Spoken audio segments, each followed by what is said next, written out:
Hey you guys, it's Peter, and welcome to my channel, Peterisms, where I tell stories of my life and just little things that I have learned as I have grown into the person that I am today. And I have the two Melody Beatty books with me, and I also have the Daily Book of Positive Quotations by Linda Picone. And, because I forgot it yesterday, I was like, if I look down and it's the same book that I brought yesterday, I'll die. Anyway, I have Nightlight by Hazel and Meditations, a book of nighttime meditations by Amy Dean. So I thought that I would read this as well. But let's start with the Daily Book of Positive Quotations today. I haven't read this one as much this year, so, and my best friend has it at her kennel, so I saw it the other day and it was just like sitting up there and I was like, it was like posed, and I was like, oh, I miss reading that book every day. Okay, doing something. September 11th, doing something.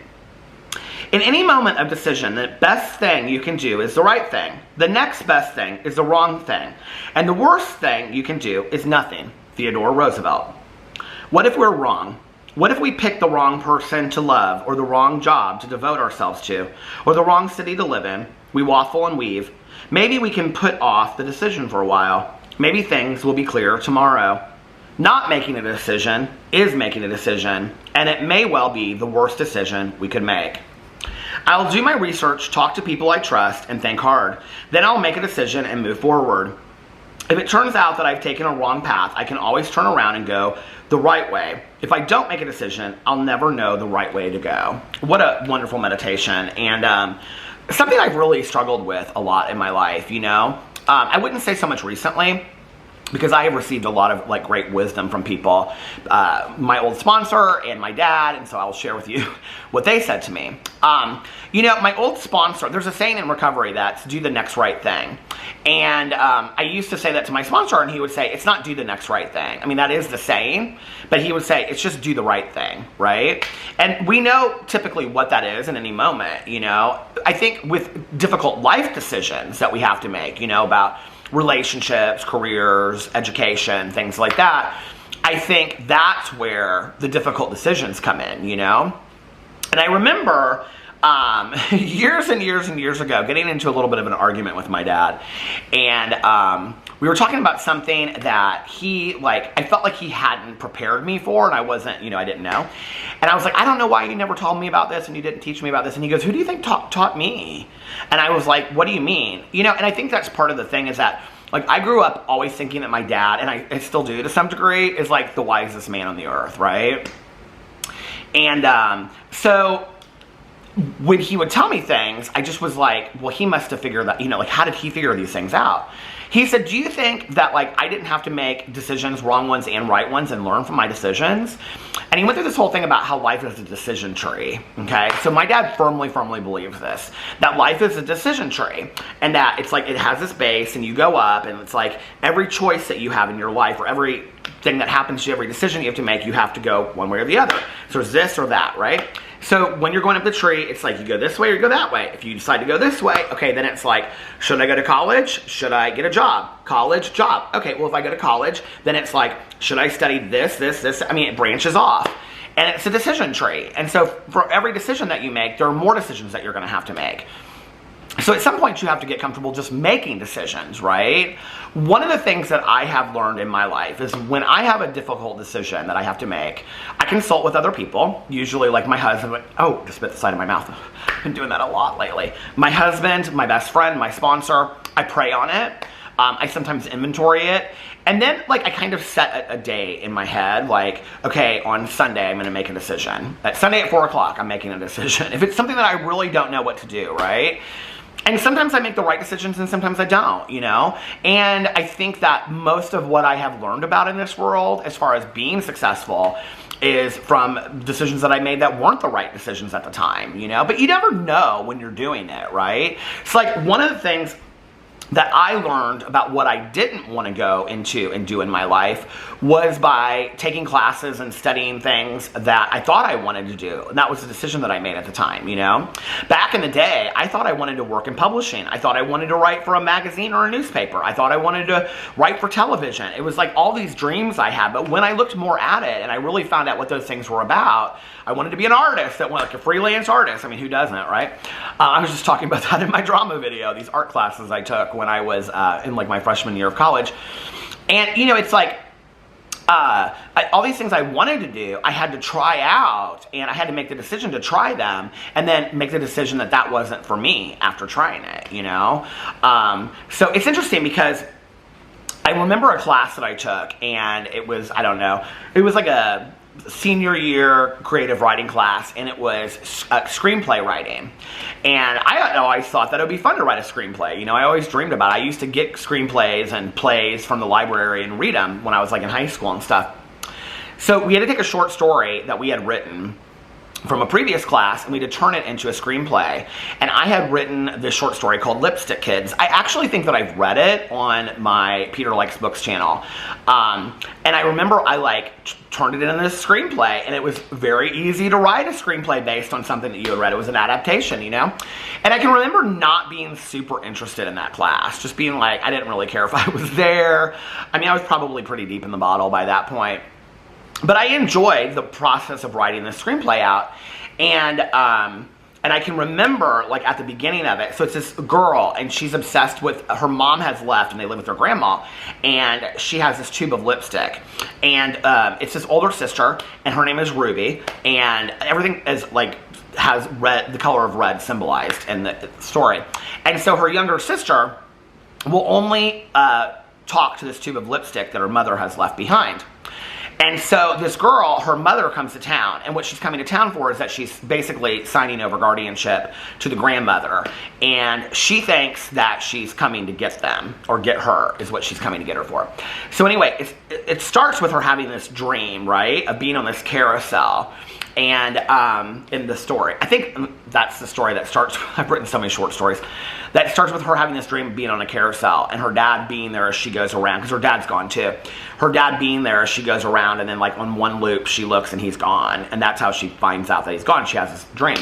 Well, in the screenplay, I had it be that that's what happened, but then as she stepped off the horse from the carousel, she's still on the carousel, and she's like going through all of these red dresses, taffeta and lace, and you know, all velvet and all kinds of she wore blue velvet, and you know, just chiffon and everything. It was just, you know, and then she comes out of this closet and she wakes up, and that was like the beginning of my screenplay.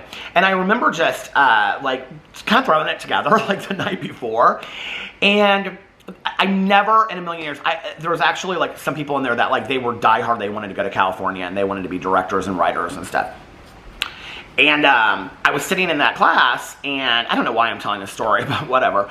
And I was like in the very back, I was ready to get out of class, and like the last 20 minutes, he was like, I was going to pick one of your screenplays to read the beginning of, and he said, the professor, and he said, but there's one that just is like phenomenal, and he said, I want to like read it to you guys as like an example of like how to really be passionate about what you do.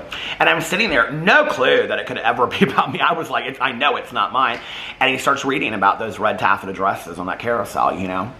And it was that moment for me that I realized, I would have glimpses of that in my addiction, where I was kind of like throwing away, you know, maybe some passion that I was given in my life, that I was actually maybe good at something, you know. And I remember that class ended, and he even talked to me, and he was like, you know, you have a real talent for this. And I was like, oh, thanks, blah, blah, blah, whatever. And I was done. I was like, that was my last screenplay writing class I was going to ever take. You know, I just didn't care. And that's so sad. I look back on that that's like, you know, what the addiction, this really has nothing to do with decisions, but that's where my addiction was at that time, that it just muted who I was, you know. And I mean, I think a lot about like, where would my life have been if like drugs and alcohol had never taken over, you know? But at the same time, like I have an amazing life today as a result of my sobriety, so there's that. But I think we have to make decisions in life, you know? Like in that moment, I could have made the decision to go on and write screenplays, but I didn't, you know? So, you know, and I'll never know. I mean, I could write a screenplay now, but I'll never know, you know, and I think about that sometimes. But I think in life, we have to make decisions about things, you know, and tough decisions, you know, tough decisions. And I remember there have been some decisions in my life, like getting out of relationships. And I can remember at one point, I knew that like 3 people I would talk to were going to tell me to leave. And I knew that like 2 people were going to tell me to stay. And I was like, I really can't talk to them. And everybody afterwards was like, you didn't even talk to us about what was going on with you. I mean, I was really struggling, right? But I was like, I can't talk to anybody because this decision has to be made by myself. Like, I can't blame this on anybody else. You know, I think my decision to walk through the doors of marriage counseling, I think that came from fear. A lot of our decisions come from fear, you know? But making decisions are something that we have to do in our life, right? So, great meditation. All right, let me read from The Nightlight by Amy Dean really quick. I don't know why I got off track telling that story, but that was kind of fun. I forgot all about that. I'll just see if I can find that in the basement. I know I have the story, but I don't know if I have the screenplay. Okay, September 11th. Let's see. September 11th. Our belief at the beginning of a doubtful undertaking is the one thing that ensures a successful outcome of our venture. William James. How often have we heard I was thinking about something completely else. You know, it's like, I do want to say this really quick before reading this meditation.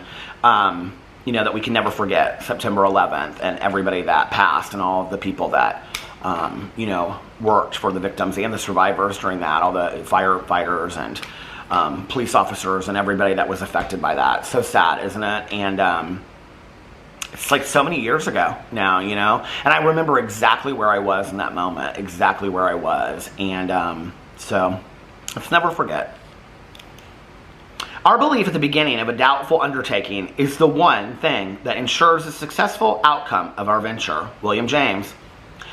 How often have we heard ourselves say, well, I'll try, but I probably won't do it right all the time. We're setting ourselves up for defeat right from the start. With that much negative energy, certainly our ventures will turn out just the way we predicted. If pessimists had always been right, we would be living differently. We might still believe the world is flat because Columbus wouldn't have taken his voyage. We might still be reading by candlelight because Edison wouldn't have invented the light bulb. It would take us days to cross the country because the Wright brothers would have believed only birds can fly. Some things we do will succeed and some will fail. But in order to make successes happen, we need to believe they can occur. And we also need to believe in ourselves, believe that we can make things happen. Since we've lived for so long without faith in ourselves, what will it hurt to give it a try? I love that. Higher power, help me fill my mind tonight with thoughts of success and a belief in myself. I love that so much. You know, I think, what's the saying? Doubting Thomases? I mean, doubting, I don't know. Anyway, I mean, I am somebody that always, up till a few years ago, saw the glass as half empty. What's the point? It doesn't matter, you know?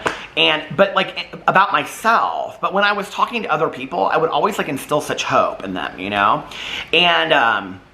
And then when, like, friends of mine, like, I would share things that was going on with me, and I'd just be, like, so, like, hopeless about it.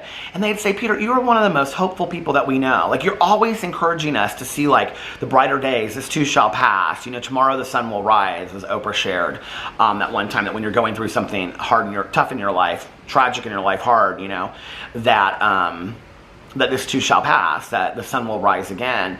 And I've really had to accept that over time, you know, that good things are coming, you know, and we are going to go through tough times, but not everything that happens to us we're going to fail at, you know. Not every day is going to be miserable. And sometimes we're the ones that have to make sure that we have even just, you know, a little bit of light throughout our day to get us to the next day, you know. And one thing that I often think about, gratitude helps me with that. But one thing I often think about when I get down there, you know, into the depths of self-pity and I'm not going to be successful at anything, is I think about all of the people out there that came from having so much less than I did, have so much less than I do now, and yet their attitude towards life, their attitude of hope, their attitude of just everything, you know, it's like they're conquering everything, and yet I want to sit there and I want to feel sorry for myself and feel like, oh, I'm never going to make it or whatever. How dare I, you know? And that's where gratitude comes in, and being grateful for your life that you've been given, and like my sobriety, you know, and on and on and on, and just being like, wow, like, okay, there are people out there that have it 100 million times worse than I do, and yet they wake up with a smile in their face, you know? How dare I? I need to be grateful for what I have. And, I receive emails from people all the time that are just so inspiring, you know, and it's just like, and I receive handwritten letters from people, long letters where people are like, you know, like, I've gone through this, this, and this, and this. I'm like reading these letters, I'm like, I can't even imagine how you went through that. And then they're like on top of it, well, I did this. And so, and you know, your video made me, and I'm like, my video, like, you know, like, I don't even know that day, that's how I was thinking. So for me, I have to turn that into gratitude, which is an action, you know, and be absolutely grateful for the life that I've been given, and stop thinking to myself, everything is going to be a failure, and realize that some things I'm not going to be successful at. Doesn't mean I'm a failure. I don't love the failure. I hate when people say to me my marriage was a failure. No, your entire marriage wasn't a failure. Your entire relationship wasn't a failure. It just didn't end the way that you wished it would. You know, it just, you guys realized you weren't right for each other, okay, and you couldn't work past that anymore, or there were too many problems that were existing. But your marriage is not a failure. You are not a failure, right? And I think that's where the decision making comes in, where you have to realize, okay, it's like maybe it's time to get out, it's time to start something new, but doing that with a smile on our face and having hope in our heart, you know, and finding some gratitude for the life that we have as well. So anyway, it was a great meditation. I love that. Anyway, I love you guys, and I will see you tomorrow. Bye.